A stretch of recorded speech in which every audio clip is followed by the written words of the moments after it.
Without a vision, the people perish.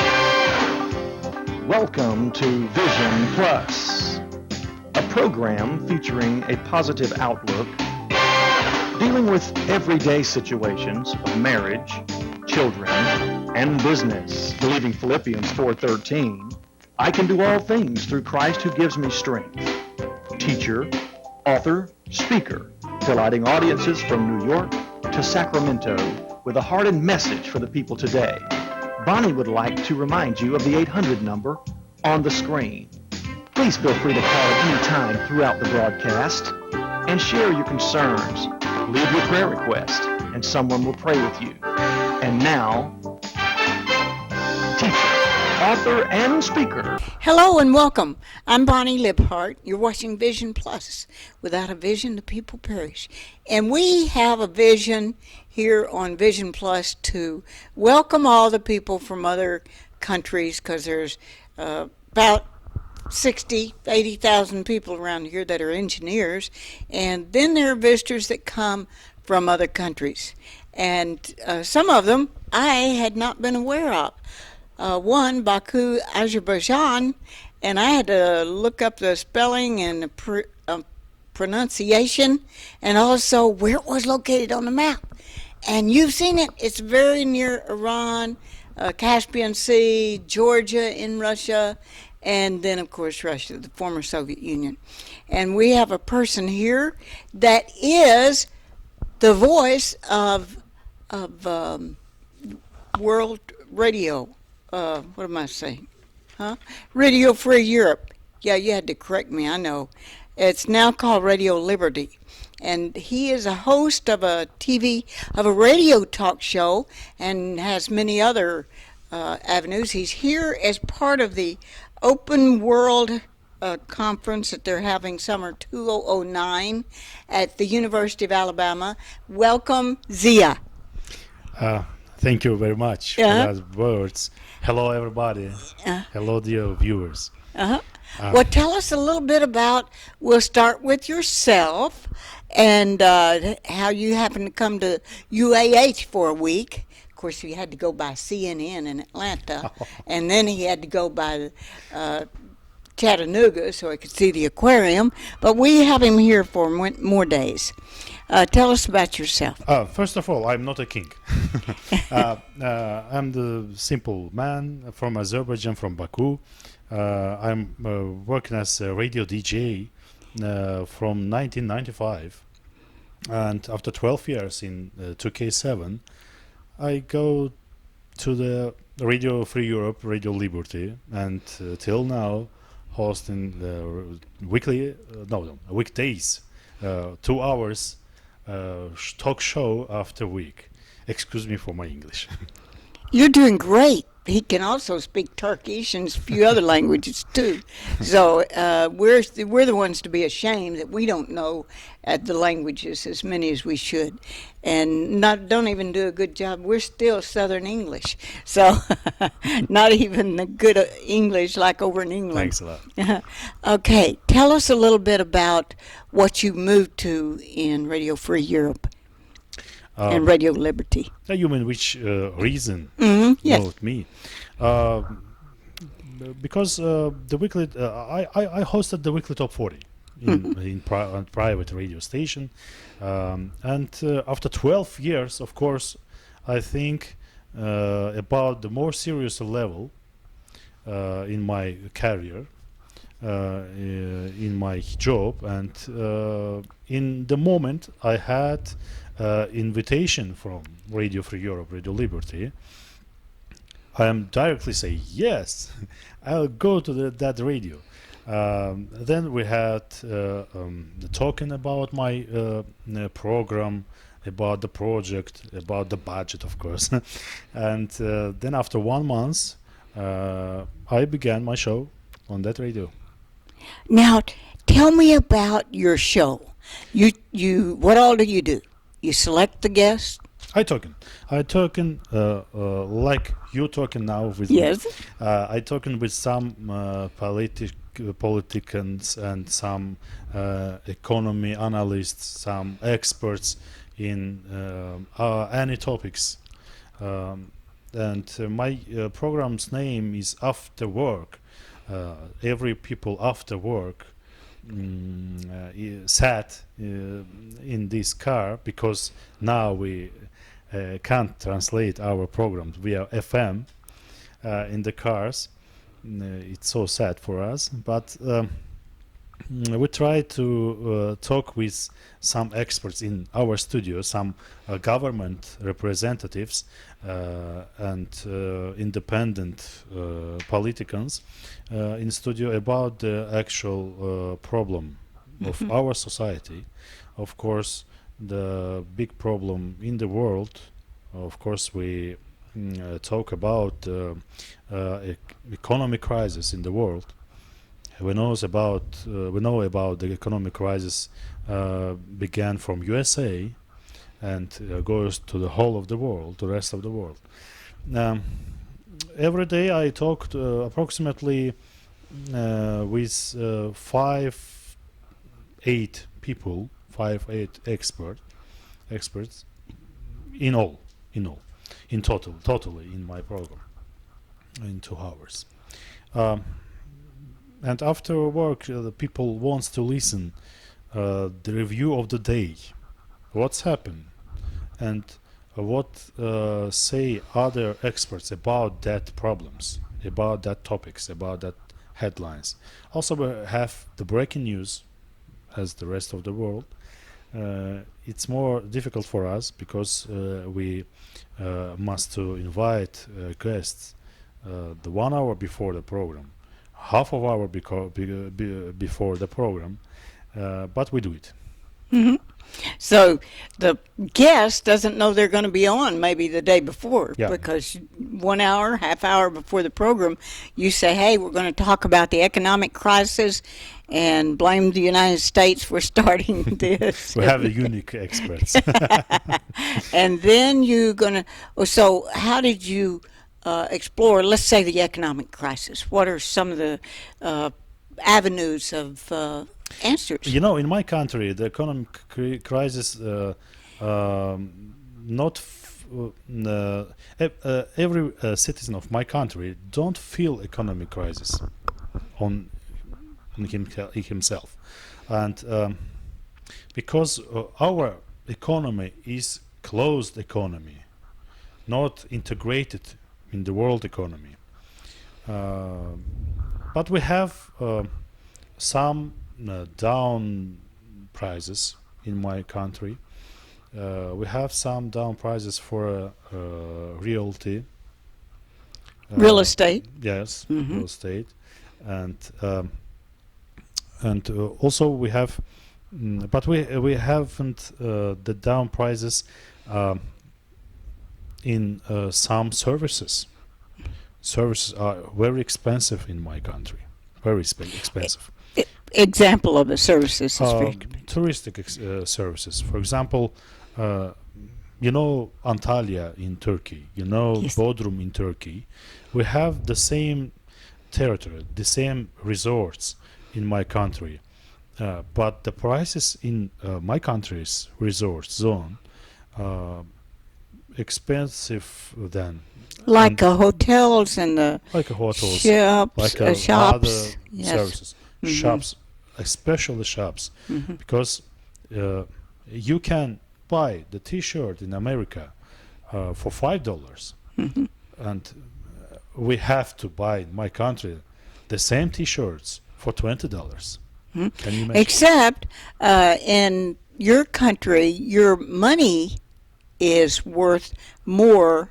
Our money is worth less. For now, yes. Yes. For now, yes. Mhm. But we began from 1 to 1.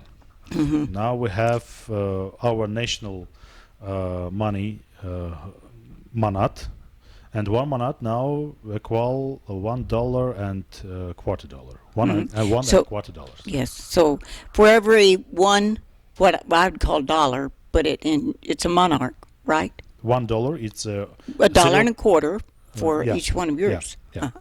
yeah. Except that we have lower prices in the United States for many things, Yes. for clothing and some other Yes, services. but your and so- salaries is more is more biggest than more higher than the salary in my country. Except for me here on the show, because I pay for the time, but I know what you mean. For a school teacher or a doctor, now wait a minute. The doctors there are paid less. Now you are actually a medical doctor. You were a Yes. child psychology. Yes. You got your medical degree, and you actually worked for a year, and Yeah. then found out that wasn't the direction you wanted to go with your life. You sound like another person here in the United States. His uncle was a doctor, and Norman and his dad and everybody said, "Oh, Norman's going to be a doctor like his uncle." He was a doctor for 10 years when he said, "I don't want to work with sick people. I want to work with well people." Yeah. So you were kind of like that. I don't really want to work with these. But what was the reason? What was one real reason in addition to that? The bad system of our medicine, because in generally we haven't the system. In America, any jobs, any opportunities, any square of life and a part of life have a system. But in Azerbaijan, the medicine having a system. I was a doctor for 1 year at 1999, at the end of 20th century. But I saw the bad situation when some doctors made anything and everything for their salary, because the old system, I don't know about that present system, but old system when I worked, Which is only 9 years ago. 1999. yes, Uh-huh. 10 years ago. Yeah, 10 years ago. My head of in the hospital make every child as a first phase imbecile. Mhm. Yeah? And made them, they had to be sick because the only way you got paid Yes. full salary is to Yes. have 12 sick Yes. children. Yes. And so, no You're right. matter whether the child was sick or not, you were encouraged to call them sick so you could get the full salary. Yes, If there yes. are only 6 sick Yeah, children, yeah. you get half salary. Yeah. And so it was kind of like people selling cars on commission here in the United States. Child had to be sick. You come here, you're going to Yeah. be sick. Yes. Yes. So you said you didn't like that system. Yeah. Did you not realize it when you were going to college for all those years to become a doctor? Yes, I have finished the University of Medicine Mhm. of Azerbaijan, named by Nariman Narimanov. Maybe later I say you what he was. But I'm happy. In any case, I'm happy. I have 6 unbelievable years in medicine, in medical university, Mm-hmm. because that is my students' years. Mm-hmm. Then I go to journalism, because I say bye to medicine because of that, Mhm. of that, and that's why I go to journalism. And why did you go to journalism? Why you say why? Why? Yeah, why? That's why. That's why. Because of I can't. I'm not tolerant for any non-systematical changes in any part of life. Also, I like the rule of law. But if I haven't rule of law in any Rule of law. yeah, yes, in any part of life, we can't increase our level of life, Mhm. of course. So by studying journalism and going into journalism, whether it's print or radio or television, broadcast journalism, you have an opportunity to make yourself and your people's lives better, because especially with Radio Free Europe or Radio Liberty, you're now telling the truth to people who want to hear what's really going on, rather than just what some politicians want to tell you is going on. Yes. Yes. So, They say, oh, we do it, we will do it, and just promise. But his promises, only yeah, promises. Only promises. Never comes about. Without action. So without action. So you had this opportunity to come over here to do the talk show. Yeah. So you're helping people to realize what's going on. Now, very few horrible events have happened in Baku, Azerbaijan, like we had many places here in the United States that in high schools, one where I actually was teaching in West in Arkansas, near Jonesboro, Arkansas, then Columbine Yeah. in Colorado, and then, of course, Virginia Tech, and killings that were going on Yes. many places. And it had not happened, but then one day it did happen. Yeah, months ago. Uh-huh. Months ago, approximately, at April 30, we had that tragedy in our oil academy, state oil academy. One, I don't know how to say, crazy man or no crazy man, unnormal, in any case, unnormal man, entered into the oil academy and killed 13. 13 people. Yeah, and another 13 injured. Another 13 injured. So this person was not a school, didn't Yes. go to school there, No, and then not in any way associated with No. the school. he was from Georgia. Mhm. He was What do from- you think actually in Georgia? Now that's in the Slavic countries, Georgia, not Georgia here in the United States. The other Georgia. Yeah, That our neighbor. this Georgia was named after that Georgia. Yeah. But my brother used to go there in Georgia. But so came over there, which that's actually still Russia. Isn't Georgia still Russia? Or is it an independent state now? Independent state. It is, Independent but state. like We're all Ukraine. independent, but we have the big political and geopolitical problems with Russia. Uh-huh. Of course. So you think there's a possibility there was a connection between her being sent from Russia from Georgia by the Russians to cause trouble Yeah. in Baku? Yeah, it was once in history, twice in history. It was at 1920 when we lost our first independence. And it was in 1990 at 20th January when Russian soldier killed 129 people in the streets of Baku, and then we made our independence again after that tragedy. Gained it again, and then this happened just a month ago. That You asked about 13 people, yeah? yeah. That tragedy may be managed by Russia, but that is one of versions. Versions by our investigations bureaus, investigations people. Other version is that boy was unnormal. Psychology is unnormal. And maybe that, but we know that he wasn't alone. He wasn't alone. So there were others that were shooters also. Yes, and others, and policemen caught some people. Now he killed himself, didn't Yes, he? yes. Official version that is, but we don't believe finally in that. Finally, we don't believe in that. Now we can only wait the finish of that process. The research and Yes. investigation. Of course. That now, had you not had Radio Free Europe, Radio Liberty, would it be that would have been covered up and not given out to the world? That the truth would not have come out? Is there a possibility that without Radio Free Europe, the voice of Radio Free Europe and Radio Without- Liberty?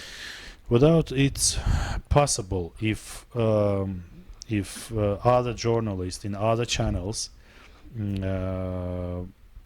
are brave,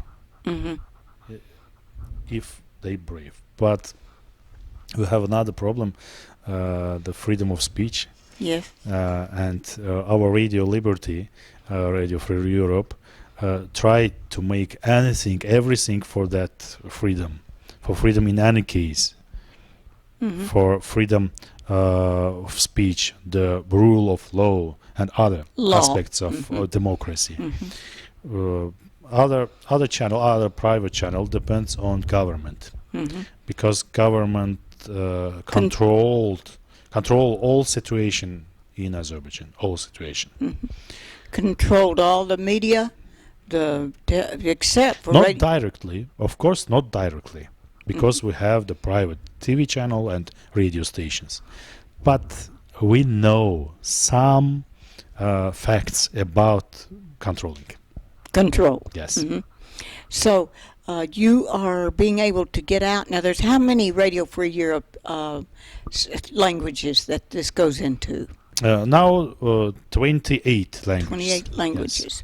Because we've had people to come over and tell us about Radio Free Europe, but we're really excited that it is available and that you are a part of that. I'm so happy for the University of Alabama in Huntsville to participate with Open World, so that you had the opportunity to come here and we could learn more about it. Yes. Now, what are some of the other things that you have uncovered that possibly could have been not revealed if you hadn't have had Radio Liberty? But some of the way politicians are, or Maybe. Yeah. Maybe. Because it appears that in the United States we're going toward nationalized medicine, nationalized banks, nationalized police force. Yeah. Everything is going that direction unless someone stops that. Yes. So that we won't have socialized medicine and socialized, nationalized banks, that we have freedom, Yeah. that we can continue with that freedom.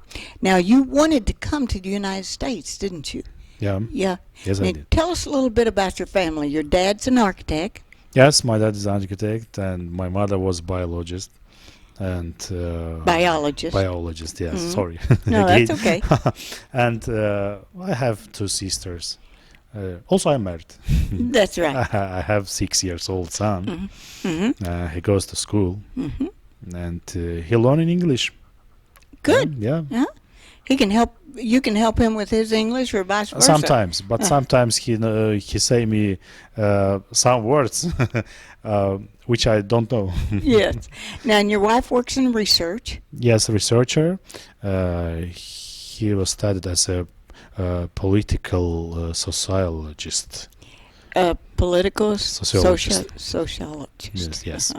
Yeah. Okay, we both are having fun with some of these words, but that means that she is studying what's going on and researching what's happening in Baku. No, and it's difficult to research in Azerbaijan, because that research results don't make some changes in society.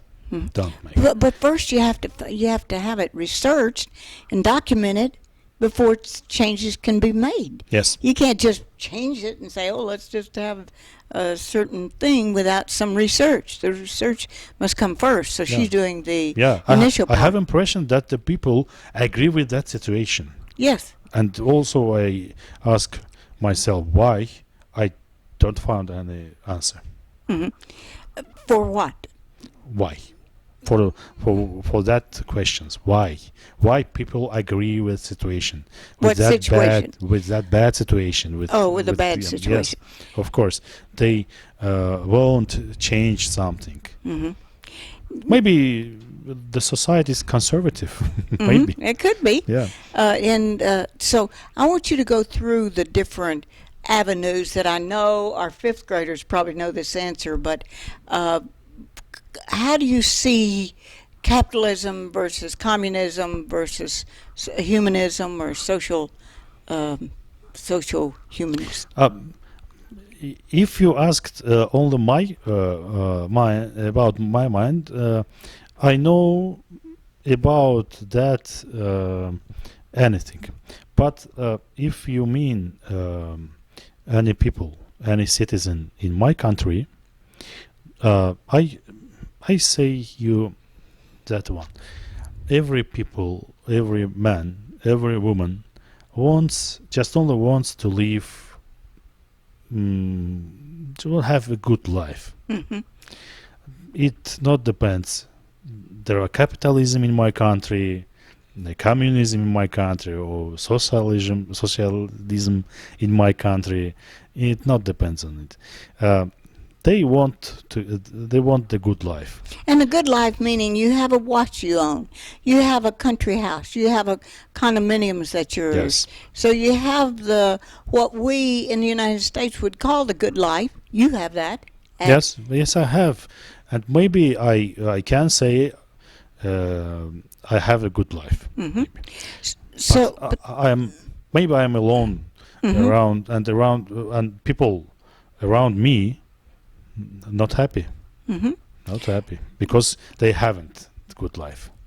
they don't have those things. Yes. Maybe they Yes. don't have their own home or their own maybe The two country cars. house. They haven't country house and lives on condominiums, Yes. apartments. No country house or no No two country, cars yeah, maybe. of course. So you actually are in what we would call, when I was teaching in the Philippines, you would be a very wealthy person to have all of those things. You'd be the very upper part of wealth. Is that considered so, like upper class in Azerbaijan? We have some percent of our population as a wealthy people, approximately 5-6% of population. Also, we have 90% of population as a poor.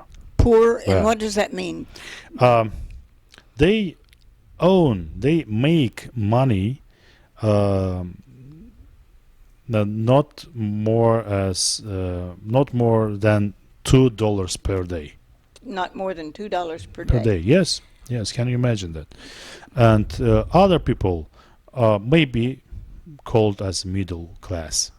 I'm middle class, but I don't know what will happen tomorrow with me and with poor people. Also, I don't know what will happen with wealthy people tomorrow. I don't know. Well, that's true. So we just have to enjoy today. Yes. And one thing you said before we went to church, yesterday, that you are a believer. You told the man Yeah, I'm a believer. today. Yeah. Yes. So that's the commonality that we have. So we can start with we're what we have in common and go for the better life. I do want to encourage you. I wish I had hours and hours, but I do want to encourage you to think of going to Baku, Azerbaijan, to a tour, because they have all the resorts that they have other places.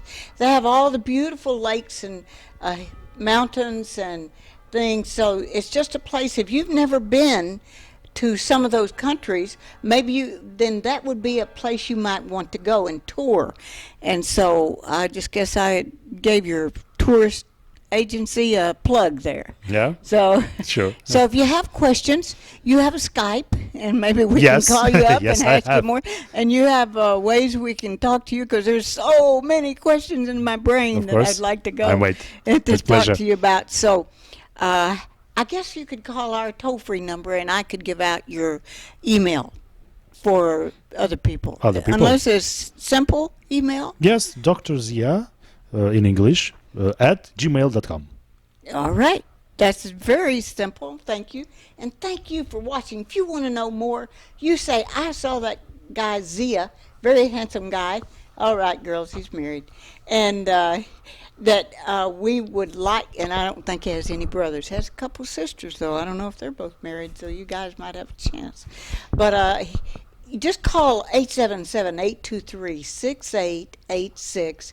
And that toll-free number, and we will get you in touch with him so you can ask all the questions you still have that we didn't get to answer. I'm Bonnie Libhart, along with Zia Majidli and Tony Libhart. Bless your heart for watching.